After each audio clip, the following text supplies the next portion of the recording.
Hello friends, welcome to JSSC education. स्वागत है आपका जेएसएससी एजुकेशन पर। हम लोग यहाँ पर बिहार के बारे में पढ़ रहे हैं और यह जो है आपके बीपीएससी एग्ज़ाम के लिए और बिहार स्पेसिफिक एग्ज़ाम के लिए काफ़ी उपयोगी होगा। इस सीरीज का यह सेकंड नंबर वीडियो है। फर्स्ट वीडियो में मैंने बिहार का एक संक्षिप्त परिचय आपको दिया था।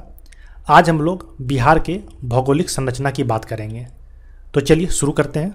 भौगोलिक संरचना के अंतर्गत हम लोग भूगर्भिक संरचना और भौतिक स्वरूप इन दो चीज़ों को पढ़ते हैं।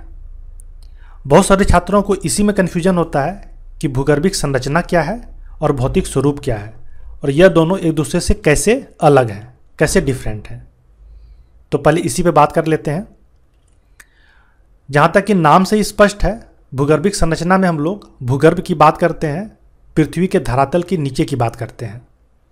मीन्स धरातल के नीचे किस तरह की चट्टानें पाई जाती है, वह किस काल में उनका विकास हुआ है, उनकी क्या विशेषताएं हैं, इन सभी चीज़ों का अध्ययन हम लोग भूगर्भिक संरचना के अंतर्गत करते हैं। और एक बार जब हम लोग किसी क्षेत्र विशेष की भूगर्भिक संरचना का अध्ययन कर लेते हैं, हम जान जाते हैं कि वहाँ की चट्टानों की क्या विशेषताएं हैं, वह किस काल में उनका विकास हुआ है, तो फिर हम बता सकते हैं कि उस क्षेत्र विशेष का भौतिक स्वरूप कैसा होगा।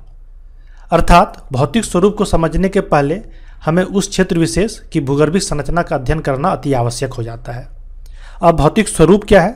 तो भौतिक स्वरूप में हम उस क्षेत्र विशेष की स्थलाकृति की बात करते हैं कि वहाँ किस तरह के पर्वतों का विकास हुआ है, किस तरह की नदियों का विकास हुआ है, या फिर वहाँ का भौतिक स्वरूप जो है उसका स्थलाकृति किस प्रकार की है, मैदानी है, पहाड़ी है, पठार है। इन सभी चीज़ों का अध्ययन हम लोग भौतिक स्वरूप के अंतर्गत करते हैं। ठीक है, तो अब मैं उम्मीद करता हूं कि आपको एक मौलिक अंतर जो है भूगर्भिक संरचना और भौतिक स्वरूप में पता चल गया होगा। आज हम लोग भूगर्भिक संरचना की बात करेंगे, बिहार की भूगर्भिक संरचना की बात करेंगे, और अगले क्लास में हम लोग भौतिक स्वरूप को पढ़ेंगे। अब यहाँ पर भूगर्भिक संरचना में आगे मैं आपको बताऊंगा कि जो चट्टानों की हम लोग बात करेंगे, तो मैं आपको बताऊंगा कि किसी चट्टानों का विकास जो है टर्सरी युग में हुआ है, किसी चट्टानों का विकास जो है क्वाटरनरी पीरियड में हुआ है, किसी चट्टानों का विकास जो है कैम्ब्रियन पीरियड में हुआ है, तो किसी चट्टानों का विकास प्री कैम्ब्रियन पीरियड में हुआ है। आप जब बुक भी पढ़ते होंगे तो इन सभी शब्दों से आप वाकिफ हुए होंगे। हो सकता है कि आपको उस समय कठिनाई होती हो समझने में कि यह क्या कहा जा रहा है। तो इसी चीज़ों को समझने के लिए और चैप्टर में आगे जो है चीज़ें हमें और आसानी से समझ में आए, हमें सबसे पहले भौगोलिक समय सारणी को जान लेना बहुत ही आवश्यक होगा कि जो चट्टानें हमसे कही जा रही है वो किस पीरियड की है, वो पीरियड किस चीज़ को बता रहा है, उसे जान लेना हमारे लिए ज़्यादा अच्छा होगा, जिससे कि इस चैप्टर को, इस पूरे टॉपिक को हम अच्छे से समझ पाएँ। तो यहाँ पर मैंने एक भौगोलिक समय सारणी को दिखाया है, जिसमें कि मैंने 6 कॉलम बनाए हैं। पहले कॉलम में इयॉन लिखा है, सेकेंड कॉलम में एरा लिखा है जिसे महाकल्प कहते हैं, तीसरे में पीरियड लिखा है जिसे कल्प कहते हैं, चौथे में इपॉक है जिसे युग कहते हैं, पाँचवें में ईयर्स, और छठे में मेजर इवेंट्स। अब ये है क्या? तो यहाँ पर मैं आपको मोटे तौर पे बता देना चाहता हूँ कि जो ईयर्स हैं, काफ़ी सारे ईयर्स मिलकर युग बनाते हैं, काफ़ी सारे युग मिलकर कल्प या पीरियड बनाते हैं, काफ़ी सारे पीरियड मिलकर महाकल्प या एरा बनाते हैं, और काफ़ी सारे एरा मिलकर एयॉन बनाते हैं। अच्छा, एक बात मैं आपको और यहाँ पे बता देता हूँ कि बहुत सारे बुक में जो हिंदी और इंग्लिश है, इसमें हो सकता है कि आपको डिफरेंस मिले कि पीरियड की जगह कल्प की जगह कुछ और लिखा रहे, या एपोक में युग की जगह कुछ और लिखा रहे। तो उस पर आप ना जाएं। यहाँ पर आपको मेरा बताने का उद्देश्य आपको इस भूगोल की दृष्टि से है। मैंने कुछ जो अच्छे बुक हैं उनका ही संदर्भ लिख के मैं यहाँ पर लिखा हूँ। आपको एक मोटा मोटा आइडिया मुझे डेवलप कराना है। ये हिंदी और इंग्लिश का ट्रांसलेशन सिखाना मेरा उद्देश्य नहीं है। ठीक है, तो इस चीज़ों को आप ध्यान में रखें, और जो मैं समझाने की कोशिश कर रहा हूँ उस पर आप ज़्यादा फोकस करें। अब यहाँ पर देखें कि अभी से लेकर 10,000 साल पहले तक के जो समय काल है उसको हम लोग अभिनव युग या होलोसीन युग कहते हैं। मीन्स अभी से लेकर 10,000 साल पहले तक के जो समय काल है, जो अवधि है, उसको हम लोग होलोसीन या अभिनव युग कहते हैं। मीन्स अभी वर्तमान में होलोसीन युग चल रहा है। 10,000 साल पहले से लेकर 20 लाख साल पहले तक के समयावधि को हम लोग प्लीस्टोसीन इपॉक या अत्यंत नूतन युग के नाम से संबोधित करते हैं। ठीक है, और ये दो युग सम्मिलित रूप से जब हम इसको संबोधित करें तो हम कहेंगे कि यह क्वाटरनरी पीरियड के हैं। मीन्स क्वाटरनरी पीरियड में 2 युग हैं, होलोसीन युग और प्लेस्टोसीन युग। ठीक है, अब इसके पहले के समय को 20 लाख साल से लेकर 6.5 करोड़ साल पहले तक की हम लोग बात करें तो यह टर्सरी कल्प में आता है। और टर्सरी कल्प 5 युगों में बटा है। ये किस किस युग में बटा है ये आपके लिए उतना महत्वपूर्ण नहीं है, इसने मैंने यहाँ पर नहीं लिखा है। और इस क्वाटरनरी पीरियड और टर्सरी पीरियड को जब मिला दें तो इसे हम लोग सेनोजोइक एरा कहते हैं, सेनोजोइक महाकल्प कहते हैं। और एक से ज़्यादा एरा, जब सेनोजोइक एरा, मेसोजोइक एरा और पेलियोजोइक एरा, इन तीनों एरा को हम लोग मिला दें तो इसे हम लोग फेनेरोजोइक इयॉन कहते हैं। अब आपको एक मोटा मोटा आइडिया लगा होगा कि बहुत सारे ईयर्स को मिलाकर युग बनता है, बहुत सारे युग को मिलाकर कल्प बनता है, पीरियड बनता है, और बहुत सारे कल्प को मिलाकर महाकल्प या एरा बनता है, और बहुत सारे एरा को मिलाकर इयॉन बनता है। अब यहाँ पर देखें कि यहाँ पर कैम्ब्रियन पीरियड है, इसके पहले के समय को हम लोग प्री कैम्ब्रियन के नाम से संबोधित करते हैं। बुक में भी आपको प्री कैम्ब्रियन लिखा हुआ मिले, इसका अर्थ है कि कैम्ब्रियन के पहले की समय की बात हो रही है। कैम्ब्रियन पीरियड कहाँ पर खत्म हो रहा है? 60 करोड़ वर्ष पहले से लेकर आज से 25 करोड़ वर्ष पहले तक के समयावधि को हम लोग पेलियोजोइक एरा के नाम से जानते हैं। और इसी में डिफरेंट कल्प हैं, यहाँ पर मैंने 3 ही लिखा है, 3 से ज़्यादा है।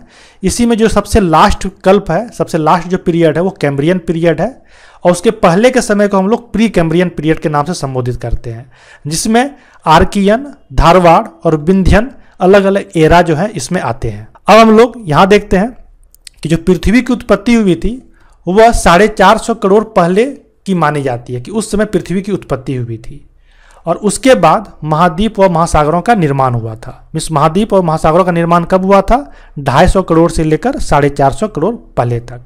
और यह आर्कियन एरा में आता है, जो कि प्री कैम्ब्रियन इयॉन के अंतर्गत इसको हम लोग देखते हैं। इसके पहले अगर देखें तो 150 मीन्स 140 करोड़ से लेकर 250 करोड़ तक के पीरियड को हम लोग धारवाड़ एरा के नाम से जानते हैं। और इस एरा में जिस तरह की चट्टानों का डेवलपमेंट हुआ था, जिस तरह की चट्टानों का विकास हुआ था, उसे हम लोग धारवाड़ चट्टान के नाम से जानते हैं। मीन्स धारवाड़ चट्टान अगर मैं आपको कहूं तो आपको यह आइडिया लग जाना चाहिए कि इस चट्टानों का विकास जो है 140 करोड़ से लेकर 250 करोड़ के बीच हुआ होगा। और इस समय जो है ब्लू ग्रीन शैवाल की जो है, इस शैवाल का जो है विकास हुआ था। ठीक है, इस समय जीव जंतु, वनस्पति, इन सभी चीजों का विकास नहीं हुआ था। सबसे पहले ब्लू ग्रीन शैवाल का विकास हुआ था। इसके बाद अगर आए तो विंध्यन क्रम आता है। मीन्स धारवाड़ से जो नया पीरियड का है तो विंध्यन है। इसका विकास 60 करोड़ अभी से लेकर 60 करोड़ से लेकर 140 करोड़ पहले तक की अवधि को मानते हैं। इस समय वनस्पतियों का विकास होना शुरू हो गया था। और इस समय की चट्टानों को हम लोग विंध्यन क्रम की चट्टान कहते हैं। ठीक है, मीन्स विंध्यन क्रम की चट्टान जो है वो धारवाड़ क्रम की चट्टानों के बाद के समय का है। धारवाड़ क्रम की चट्टानों का जब रूपांतरण हुआ था तो वह विंध्यन क्रम की चट्टानों में परिवर्तित हो गया था। ठीक है, बहुत सारे किताब में आप देखते होंगे कि आर्कियन क्रम की चट्टानों को हम लोग 2 भागों में विभाजित करते हैं, धारवाड़ क्रम और विंध्यन क्रम। तो उसे आप ऐसे भी देख सकते हैं, क्योंकि आर्कियन के बाद ही धारवाड़ और विंध्यन आया है, तो इसीलिए हम लोग कह देते हैं कि आर्कियन क्रम की चट्टानों का रूपांतरण धारवाड़ और फिर उसके बाद विंध्यन के रूप में हुआ था। अब इसके बाद देखें तो आता है पेलियोजोइक एरा। इसका जो समय काल है 25 करोड़ वर्ष से लेकर 60 करोड़ वर्ष पहले तक। इस समय स्थलीय जीव पहले नहीं पाए जाते थे, जल में बिना रीढ़ की हड्डी वाले जीव पाए जाते थे। उसके बाद रेंगने वाले जीवों का विकास हुआ और रीढ़ के जीव वाले हड्डियों का भी विकास हुआ। और इसके बाद रेंगने वाले जीवों की जो है अधिकता हुई। ठीक है, तो इस तरह से ऐसे जीवों का विकास जो है इस पीरियड में हुआ है। इसके बाद आता है 6.5 करोड़ से लेकर 25 करोड़ तक का समय, जिसे को हम लोग मेसोजोइक एरा के नाम से जानते हैं। इस समय डायनासोर का जो है विकास हुआ था और डायनासोर की जो विलुप्त जो है इसी जो है एरा में हो गई थी। मीन्स 6.5 करोड़ से लेकर 25 करोड़ तक का जो अवधि है, इसी समय डायनासोर का विकास हुआ था और उसकी विलुप्ति भी इसी पीरियड में, इसी काल में हो गई थी। ठीक है, इसे हम लोग मेसोजोइक एरा के नाम से जानते हैं। बहुत सारे एग्जाम में आपको क्वेश्चन भी देखने को मिलेगा कि डायनासोर का विकास जो है किस एरा में हुआ था, तो आप इस चीज को याद रखेंगे। इसके बाद आता है टर्सरी पीरियड, जिसे हम लोग तृतीय कल्प के नाम से जानते हैं। ये 20 लाख से लेकर 6.5 करोड़ के बीच का समयावधि है। इसी में आरंभिक मनुष्य के पूर्वजों का जो है विकास हुआ था।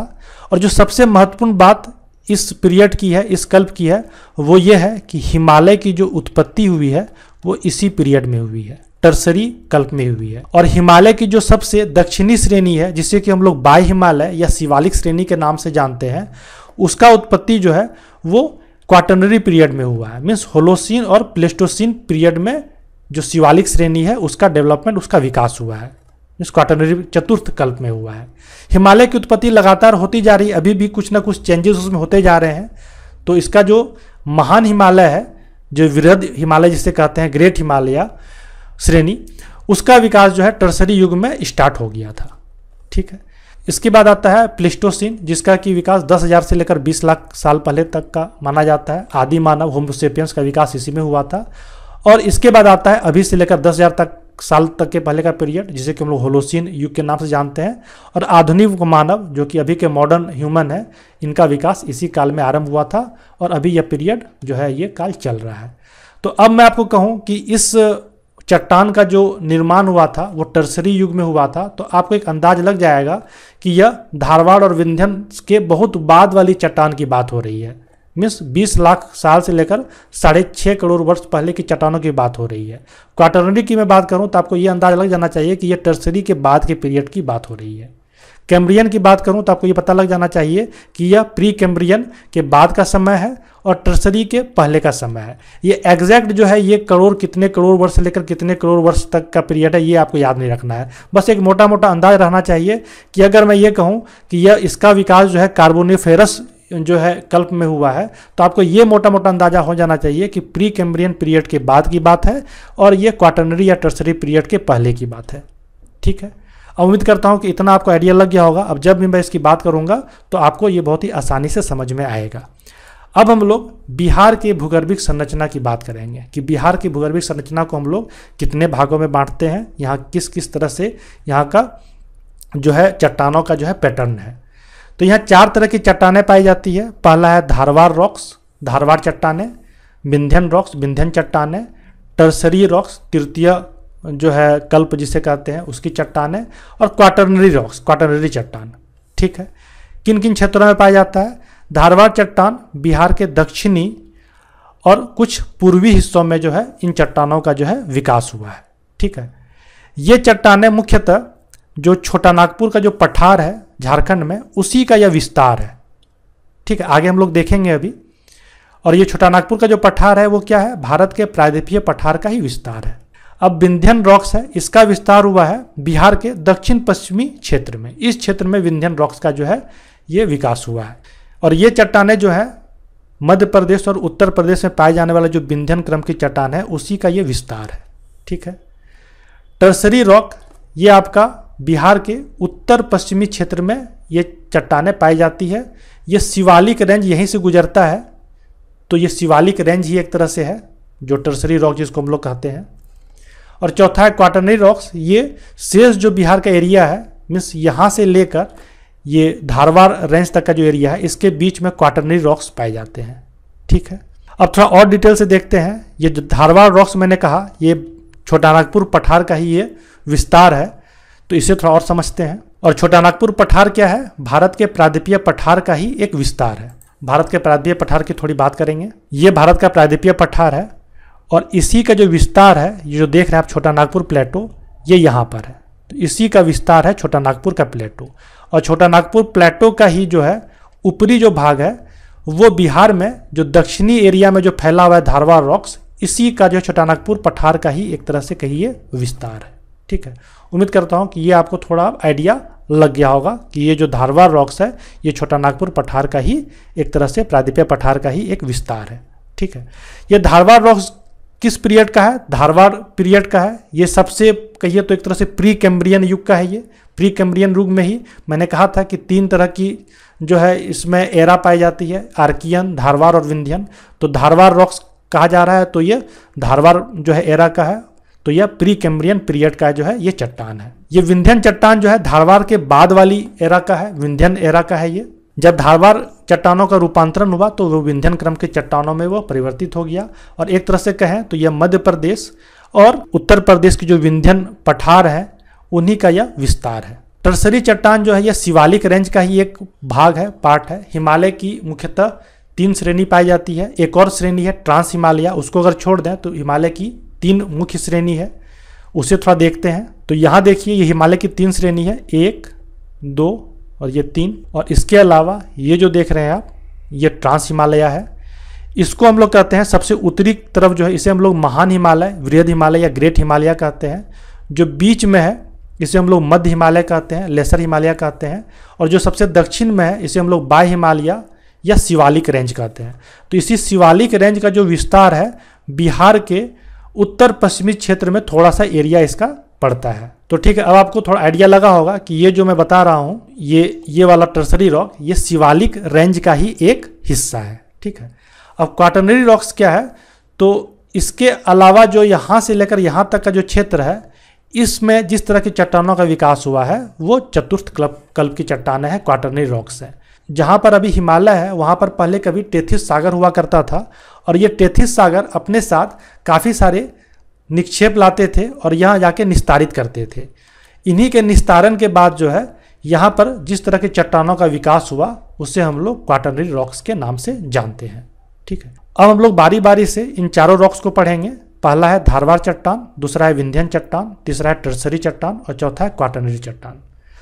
सबसे पहले हम लोग धारवाड़ चट्टान देखते हैं। धारवाड़ चट्टान प्री कैम्ब्रियन युग के हैं। मैंने बताया कि यह प्री कैम्ब्रियन युग के हैं। अब आपको अंदाजा लग गया होगा कि प्री कैम्ब्रियन युग में जब बोल रहा हूँ तो किस पीरियड की बात कर रहा हूँ। ये कौन सा है, इस एरिया में पड़ता है। कौन कौन से जिले इसके अंतर्गत आते हैं वो हम लोग देखते हैं।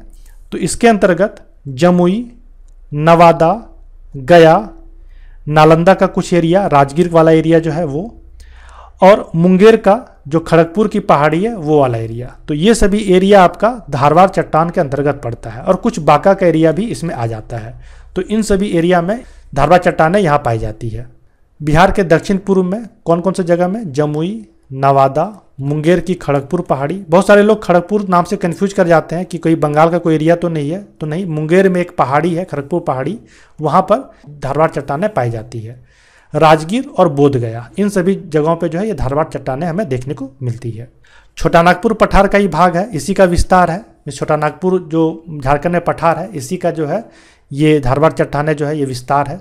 खनिज में कौन कौन से खनिज यहाँ पाए जाते हैं, तो सिस्ट, नीस, ग्रेनाइट, फाइलाइट एवं क्वार्टजाइट, ये सभी खनिज जो हैं इस धारवाड़ चट्टान में पाए जाते हैं, इस जगह में पाए जाते हैं। अगर आपको जिला पूछा जाए और खनिज का नाम बता दिया जाए तो अब आप आराम से बता सकते हैं कि ग्रेनाइट, फाइलाइट, नीस और सिस्ट ये सभी जो खनिज हैं वो इस जगह पे पाए जाते हैं। जीवाश्म रहित चट्टानें होते हैं ये, और इनका आर्थिक महत्व काफ़ी होता है। जीवाश्म रहित क्यों है, तो मैंने बताया था कि जो जीवाश्म का जो विकास हुआ था, जीवों का जो विकास हुआ था वो प्री कैम्ब्रियन पीरियड के बाद हुआ था। प्री कैम्ब्रियन पीरियड में जो विंध्यन जो समय है उस समय आपका वनस्पतियों का विकास तो हो गया था, पर जीवों का विकास उसके बाद हुआ था। तो जब जीवों का विकास ही नहीं हुआ था इस समय, तो जीवाश्म की संभावना ही खत्म हो जाती है। तो जीवाश्म की संभावना खत्म तो खनिज तेलों की मिलने की संभावना भी खत्म। मीन्स जहाँ पर जीवाश्म नहीं रहेगा वहाँ पर आप कह सकते हैं कि खनिज तेलों की मिलने की संभावना भी बहुत ही कम हो जाती है। कोबाल्ट, मैग्नीज, अब्रक, क्रोमियम आदि के निक्षेप यहाँ पाए जाते हैं। इन खनिजों की प्रचुरता इन क्षेत्रों में देखी जाती है। ठीक है, ये सभी खनिज इस क्षेत्र में पाए जाते हैं, इसीलिए इन क्षेत्रों का आर्थिक महत्व जो है वो काफ़ी ज़्यादा हो जाता है। तो अगर आपको अब कहा जाए कि कोबाल्ट, मैग्नीज, अब्रक, क्रोमियम किन क्षेत्रों में पाए जाते हैं बिहार में, तो आप आराम से बता सकते हैं कि वो धारवाड़ चट्टानों के क्रम में पाए जाते हैं। और धारवाड़ चट्टानें कहाँ पाई जाती है, तो गया, नवादा, जमुई, बांका, मुंगेर और नालंदा जिले में। अब हम लोग देखेंगे विंध्यन चट्टान। विंध्यन चट्टान बिहार के दक्षिण पश्चिम एरिया में पाया जाता है। अब ये एरिया देख रहे हैं, ये जो क्षेत्र देख रहे हैं, यहाँ पर विंध्यन चट्टान का जो है चट्टान यहाँ पाया जाता है। ठीक है, ये भी प्री कैम्ब्रियन युग के हैं। ये आपने देखा कि ये भी प्री कैम्ब्रियन युग के हैं। बिहार के दक्षिण पश्चिम में कैमूर तथा रोहतास आदि क्षेत्रों में इस तरह की चट्टान पाई जाती है। ये जो आप देख रहे हैं भभुआ, ये कैमूर जिला का ही डिस्ट्रिक्ट हेडक्वार्टर है, और ये जो सासाराम देख रहे हैं ये आपका रोहतास जिला का डिस्ट्रिक्ट हेडक्वार्टर है। तो इन दो जिलों में, कैमूर में और रोहतास में, ये विंध्यन चट्टान पाई जाती है। और ये दोनों जिले, ये जो आप देख रहे हैं ये ब्लू कलर का, ये सोन नदी है, इसके उत्तर में है। मिस रोहतास और कैमूर दोनों सोन नदी के उत्तर में है। तो सोन नदी के उत्तर में ये विंध्यन चट्टान जो है ये पाई जाती है। ठीक है, दो तरह की चट्टानें विंध्यन चट्टान के अंतर्गत पाई जाती है, सेमरी क्रम की और कैमूर क्रम की। सेमरी क्रम का जो चट्टानों का जो विस्तार है उसे हम लोग सेमरी क्रम कहते हैं। सेमरी जगह से इसका विस्तार हुआ है। और कैमूर का जो विस्तार है उसे हम लोग कैमूर क्रम कहते हैं। और आगे समझेंगे कि इसका यूज़ कहाँ पर है। मध्य प्रदेश एवं उत्तर प्रदेश में विंध्यन क्रम के चट्टानों का पूर्वी विस्तार है। ये मैंने बताया था कि जो मध्य प्रदेश और उत्तर प्रदेश में विंध्यन पठार है उसी का विस्तार है ये विंध्यन चट्टान। और प्रायद्वीपीय पठार का ही एक तरह से यह भाग है। विंध्यन चट्टान को हम लोग मुख्यतः दो भागों में देखते हैं। पहला है निचला विंध्यन। निचला विंध्यन में सेमरी क्रम की चट्टानें पाई जाती है। ठीक है, सेमरी क्रम की चट्टान मतलब सेमरी जगह से जिस चट्टान का विस्तार हुआ है उसे हम लोग सेमरी क्रम की चट्टानें कहते हैं। वो निचला विंध्यन के अंतर्गत ये आता है। और यह किस जिले में आता है? तो रोहतास जिले में। मिस इस सासाराम जो देख रहे हैं ये रोहतास की हेडक्वार्टर है, तो इस जिले में जो है निचला विंध्यन इसे कहते हैं और ऊपरी विंध्यन हम लोग इसे कहते हैं। आप फिगर में भी देख सकते हैं कि ये नीचे इसलिए निचला विंध्यन और ये ऊपर इसलिए उसके ऊपरी विंध्यन कहते हैं। तो निचला विंध्यन में मिस रोहतास जिले में निचला विंध्यन क्रम की चट्टानों का विकास हुआ है और इस जगह पे चूना पत्थर, बलुआ पत्थर और सैल ये पाई जाती हैं। और ये जो चूना पत्थर, बलुआ पत्थर है बेसिकली सीमेंट उद्योग के लिए यह कच्चा माल के तरह उपयोग में लाया जाता है। इसीलिए सीमेंट उद्योग जो है इस जगह पर काफ़ी विकसित हुआ है। रोहतास जिले में, कैमूर जिले में सीमेंट उद्योग काफ़ी ज़्यादा जो है इनका विकास इन दोनों जिलों में हुआ है। अब आप समझ पाए होंगे कि किसी क्षेत्र विशेष में किसी उद्योग का विकास होने के पीछे का जो कारक होता है वो क्या है कि कच्चा माल का जो उपलब्धता होता है, अगर ये किसी क्षेत्र विशेष में पाया जाए तो उस क्षेत्र विशेष में उस तरह की उद्योग काफ़ी ज़्यादा जो है डेवलप होती है। तो सीमेंट उद्योग के लिए जो कच्चा माल होता है वो चूना पत्थर और बलुआ पत्थर होता है, तो ये काफ़ी ज़्यादा इस क्षेत्र में पाई जाती है। इसीलिए सीमेंट उद्योग का विकास इस जगह पे काफ़ी ज़्यादा हुआ है। अब हम लोग देखेंगे ऊपरी विंध्यन। ऊपरी विंध्यन में कैमूर क्रम की चट्टानें पाई जाती है। दो तरह की चट्टानें हैं, सिमरी क्रम और कैमूर क्रम। तो कैमूर क्रम की चट्टानें इस कैमूर जो जिले हैं और रोहतास जिले दोनों जिलों में इनका विस्तार है, तो कैमूर क्रम की चट्टानें ऊपरी विंध्यन में मिस इस विंध्यन में जो है ये पाई जाती है। मन अधिकतर जो क्षेत्र है उस कैमूर जिले में इसका आता है। नदियों के घाटी के एकत्रित निक्षेपों से मिस जो नदी की घाटी का जो निक्षेप हुआ है उसी के एकत्रित हो जाने से इस तरह की चट्टानों का जो है विकास हुआ है। मुख्यतः धारवाड़ चट्टानों का ये रूपांतरित रूप है, पर वो धारवाड़ चट्टान जो है प्रायद्वीपीय जो पठार हम कहते हैं वो एक तरह से नदियों के निक्षेपों से लाने के कारण ही जो है एक तरह से इस तरह के चट्टानों का जो है निर्माण हुआ है। रोहतास एवं कैमूर जिले में किस किस तरह की खनिज पाई जाती है? बलुआ पत्थर, सैल, कांग्लोमेरेट और क्वार्टजाइट। तो आप ये थोड़ा ध्यान रखेंगे कि किस किस तरह की खनिजें इस जगह पे पाई जाती है। ठीक है, इसके बाद आमझौर रोहतास में एक जगह है जहाँ पर कि पाराइट काफ़ी ज़्यादा मात्रा में पाया जाता है और इसके उत्पादन में यह पूरे भारत में प्रसिद्ध है। तो कई बार एग्जाम में पूछा भी गया है कि आमझौर रोहतास में किस तरह की खनिज पाई जाती है, तो आप इसे ध्यान रखेंगे। पाराइट के उत्पादन में काफ़ी आगे है, काफ़ी ज़्यादा मात्रा में पाराइट का उत्पादन यहाँ पर होता है। यह भी जीवाश्म रहित होता है। विंध्यन क्रम की चट्टान भी जो है वो जीवाश्म रहित है। इसके बाद ही जो है विंध्यन के बाद ही जो है प्री कैम्ब्रियन पीरियड के बाद ही जीवों का विकास हुआ था, तो ये भी जीवाश्म रहित चट्टानें हैं। जीवाश्म रहित चट्टानें का अर्थ है कि खनिज तेल की मिलने की संभावना बहुत ही कम हो जाएगी। यहाँ वानस्पतिक जीवन के संकेत थोड़े बहुत मिले हैं, पर जीवों का विकास इस समय भी नहीं हुआ था। इन चट्टानों का प्रयोग जो है सासाराम में शेरशाह सूरी के मकबरे में, सारनाथ स्तूप में, लाल किला में और जामा मस्जिद में, इन सभी जगहों में इन चट्टानों का प्रयोग हुआ है। तो इसे आप ध्यान में रखेंगे। कहाँ कहाँ? सासाराम में शेरशाह सूरी के मकबरे जो कि बिहार में ही है, सारनाथ स्तूप में, लाल किला दिल्ली में जो है और जामा मस्जिद दिल्ली, इन सभी जगहों में इन चट्टानों का प्रयोग हुआ है। इसे आप थोड़ा ध्यान में रखेंगे। अब हम लोग देखेंगे टर्सरी रॉक। टर्सरी रॉक कहाँ पर है? तो इस वाले जगह पे टर्सरी रॉक है। ठीक है, ये जो आप देख रहे हैं ऑरेंज कलर का, ये टर्सरी रॉक है। ये एक तरह से शिवालिक श्रेणी का ही एक भाग है। तो हिमालय के दक्षिण में शिवालिक पर्वत श्रेणी का ही एक भाग है। बिहार के उत्तर पश्चिम भाग में यहाँ क्या क्या पाया जाता है? तो सोमेश्वर की पहाड़ी और दून घाटी, यही दो जो क्षेत्र हैं ये शिवालिक पर्वत श्रेणी के अंतर्गत ही आते हैं, सोमेश्वर की पहाड़ी और दून घाटी। जब हम लोग भौतिक स्वरूप पढ़ेंगे तो इसे हम लोग विस्तार से वहाँ पर समझेंगे। यहाँ पर कौन कौन सी खनिज पाई जाती है? बलुआ पत्थर, कांग्लोमेरेट और चूना पत्थर आदि के निक्षेप यहाँ पाए जाते हैं। इसका निर्माण टेथिस सागर के अवसादों के निक्षेप से हुआ था। मैंने कहा भी आपको कि जो हिमालय पर्वत है जो आज का, वो पहले वहाँ पर टेथिस सागर हुआ करता था। और टेथिस सागर आपने ज्योग्राफी में पढ़ा भी होगा, टेथिस सागर अपने साथ बहुत सारे अवसाद जो है वो लाती थी। उसके निक्षेप से जो है वहाँ पर इस तरह के चट्टानों का जो है विकास हुआ है। इन चट्टानों में खनिज तेल की प्रचुरता है, काफ़ी ज़्यादा भंडार है। क्यों ऐसा है? क्योंकि इस समय तक जीवों का जो है विकास हो गया था। तो टेथिस सागर जब अपने साथ अवसाद लाता था तो उस समय काफ़ी सारे उसमें जीव जंतु भी रहते होंगे। तो उस जीव जंतु के जो है उसमें शामिल होने से, उनके जीवाश्म होने से खनिज तेलों का जो संभावना है वो काफ़ी जगह बढ़ जाता है इस जगह पे। तो इस जगह पे जो है खनिज तेल काफ़ी प्रचुर मात्रा में हिमालय के जो शिवालिक रेंज है कह सकते हैं वहाँ पर पाया जाता है। ठीक है, अब हम लोग देखेंगे क्वाटरनरी चट्टान। क्वाटरनरी चट्टान का कौन सा जगह है, ये जो पूरा जो एरिया बच गया ये पूरा क्वाटरनरी चट्टान का जो है भाग है। प्लीस्टोसीन तथा होलोसीन काल में इसका डेवलपमेंट हुआ है क्वाटरनरी चट्टान का। मैंने बताया था कि टर्सरी के बाद जो दो युग आता है वो प्लीस्टोसीन और होलोसीन युग आता है। इसी युग में जो है क्वाटरनरी चट्टान का जो है विकास हुआ था। प्रायद्वीपीय पठार और हिमालय के मध्य द्रोणी नुमा गर्त में, ये जो प्रायद्वीपीय पठार है ये वाला और हिमालय के मध्य, ये हिमालय की जो शिवालिक श्रेणी है इसके मध्य जो है ये द्रोणी नुमा, मीन्स एक द्रोणी के तरह है ये, मीन्स इधर से भी थोड़ा ढाल है और इधर से भी थोड़ा ढाल है और ये जो बीच में जो है ये गंगा नदी है, या गंगा नदी बहती है। तो इस क्षेत्रों में जिस तरह के रॉक पाए जाते हैं उसके पीछे का जो कारण है वो है कि इस सभी द्रोणी में जो अवशेष टेथिस सागर के द्वारा लाके जमा किए गए या फिर गंगा नदी या सहायक नदी के द्वारा जो अवशेष लाके यहाँ पर निक्षेप किया गया, तो उसके द्वारा जो चट्टानों का विकास हुआ उसी को हम लोग जो है क्वाटरनरी रॉक्स के अंतर्गत रखते हैं। बेसिकली ये गंगा का मैदान है और बिहार में इसी गंगा के मैदान को हम लोग बिहार के मैदान के नाम से जानते हैं। इसे हम लोग भौतिक स्वरूप में और डिटेल से इसका स्टडी करेंगे। क्वाटरनरी कल्प की चट्टानें परतदार होती है। क्यों परतदार होती है? क्योंकि जो नदी जो निक्षेप लाते हैं वो समय समय पर उस पर और जो है परत दर परत जो है वो निक्षेप लाते जाती है और एक परत नुमा जो है वो स्ट्रक्चर जो है क्रिएट होते रहता है। तो क्वाटरनरी चट्टान इसीलिए परतदार चट्टान होती है। इसका निर्माण जलोढ़, बालू, बजरी, पत्थर और कांग्लोमरेट से बनी चट्टानों से हुआ है, क्योंकि यही चीज़ जो है नदियों के द्वारा लाया गया था, जलोढ़, बालू, बजरी, पत्थर। और यह अत्यंत मंद ढाल वाला है, मीन्स यहाँ पर जो है बिहार का जो मैदान है उसकी ढाल ज़्यादा नहीं है, बहुत ही मंद ढाल है और इसकी ढाल जो है वो पश्चिम से पूर्व की ओर है। ठीक है, पश्चिम से पूर्व की ओर इसका ढाल है, मीन्स इधर से इधर की ओर इसका ढाल है।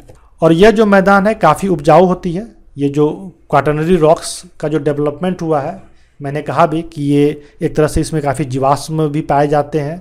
यहाँ जो नदियों के जो निक्षेप हैं, यहाँ पर अवसाद हैं, वो यहाँ पर काफ़ी जमा होते हैं। तो इसके चलते क्या होता है कि इसका उपजाऊपन जो है वो काफ़ी बढ़ जाता है, तो ये मैदान काफ़ी उपजाऊ होते हैं। तो इस तरह से आज हम लोगों ने जो भूगर्भिक संरचना है बिहार का उसको पढ़ा और अगले लेक्चर में हम लोग अब इसके भौतिक स्वरूप को देखेंगे। अब एक बार भूगर्भिक संरचना का जब आइडिया हो गया हमें, तो अब भौतिक स्वरूप को समझने में हमें काफ़ी आसानी होगी। अगर आप लोग इस पूरे सीरीज़ का जो है PDF चाहते हैं कि हर एक वीडियो के बाद आपको PDF मिल जाए, तो आप JSSC एजुकेशन ऐप को डाउनलोड करें और वहाँ पर PDF नोट्स के सेक्शन पे जाएं। जैसे कि यहाँ पर मैंने स्क्रीनशॉट लगा दिया। जब आप इस ऐप को इंस्टॉल करेंगे तो ये इसका होम पेज है और यहाँ पर आपका PDF नोट्स का सेक्शन है। इसके अंदर आप जाएंगे, BPSC GK के नाम से आपको एक टैब मिलेगा। आप उसके अंदर जाएंगे तो आपको सारा नोट जो है क्रमवार तरीके से यहाँ पर आपको देखने को मिलेगा। आप टेलीग्राम चैनल को ज्वाइन कर लें। इससे आपको क्या होगा कि जो रेगुलर वीडियोस आते हैं उसका इन्फॉर्मेशन, कुछ भी नया इन्फॉर्मेशन BPSC से रिलेटेड हो वो, या फिर जो भी नया आपका लेक्चर आने वाला है उस सभी का इन्फॉर्मेशन इस टेलीग्राम ग्रुप पे हम लोग दे दिया करते हैं। आपको अगर ये वीडियो अच्छा लगा तो लाइक ज़रूर करें, अपने दोस्तों से ज़रूर शेयर करें, क्योंकि आप शेयर करेंगे तो ही इस वीडियो का जो है रीच दूसरे स्टूडेंट तक पहुंचेगा। जितने ज़्यादा स्टूडेंट हमसे जुड़ेंगे उतना ज़्यादा हम लोग मोटिवेट होंगे जल्दी से जल्दी वीडियो लाने के लिए। आपको कुछ भी और अगर इसमें ऐसा लगता है चेंजेस की ज़रूरत है, कुछ और इसमें हम लोग इम्प्रूवमेंट कर सकते हैं, तो हमें कमेंट के माध्यम से ज़रूर बताएं। अगर अभी तक आपने चैनल को सब्सक्राइब नहीं किया है तो आप सब्सक्राइब कर लें, जिससे कि जैसे कोई वीडियो आए तो आपकी सूचना अब तक पहुँच जाए। तो thanks for watching this video. किसी भी तरह की आपको अगर जानकारी चाहिए होगी हमारे चैनल से रिलेटेड, कोर्सेज से रिलेटेड, जो हमारे कोर्सेज JSSC एजुकेशन ऐप पे चलाए जा रहे हैं, तो आप इस नंबर पर डायल करके आप जान सकते हैं। और इस ऐप को आप गूगल प्ले स्टोर से JSSC एजुकेशन के नाम से सर्च करें और इसे डाउनलोड कर लें। और भी सारे कोर्स हमारे ऐप पे अवेलेबल हैं, आप जाके देख सकते हैं। डेमो क्लासेस भी अवेलेबल है वहाँ पर। हमने JPSC का जो है टेस्ट सीरीज भी लॉन्च किया हुआ है। बहुत जल्दी हम लोग BPSC का भी टेस्ट सीरीज लॉन्च करेंगे। तो इन सभी चीज़ों को आप JSSC एजुकेशन ऐप के द्वारा जो है उसे ज्वाइन कर सकते हैं। चलिए, thanks for watching this video. मिलते हैं अगले क्लास में।